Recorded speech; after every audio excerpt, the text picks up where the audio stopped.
এক ইহুদির প্রশংসা করেছেন বিশ্বনবী। ইহুদির কার কার? আমি তো আমার ভাইয়ের প্রশংসা করি না, আমি তো এক আলেম আরেক আলেমরে স্পেস দেই না,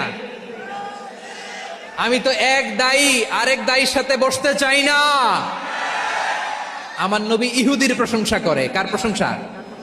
ওই ইহুদির নাম ছিল মুখাইরেক। সিরাত গ্রন্থ ঘাটলে পাবেন। তিনি বলেছেন মুখাইরেক খাইরু ইয়াহুদ, Mukhairiq is the best of the Jews. জুইশদের মধ্যে সে সবচেয়ে ভালো। কেন প্রশংসা করলেন তার? এর কারণ মদিনা চার্টারে কথা ছিল সব ধর্মের মুসলিম মুশরিক ইহুদিরা মিলে মদিনাকে রক্ষা করবে। কিন্তু তৃতীয় হিজরিতে যখন উহুদের যুদ্ধ শুরু হলো, সবার কথা ছিল যেই আক্রমণ করে আমরা মদিনাকে বাঁচাবো। কোন শহরকে বাঁচাবো?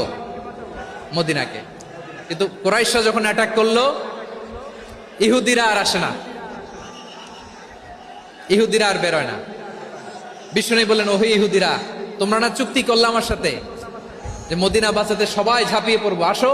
একটা ইহুদিও বেরোয় না, কেউ আসে না সেদিন, একজন ছাড়া। তার নাম মুখাইরেক। তার নাম কি? মুখাইরেক বাহাদুরের মতো ঘোড়সাওয়ার হয়ে বেরিয়ে গেলেন এবং বললেন, গোটা ইহুদি সাম্রাজ্যের একজনও যদি না আসে, আমি মুখাইরেককে কেউ ঘরে আটকে রাখতে পারবে না।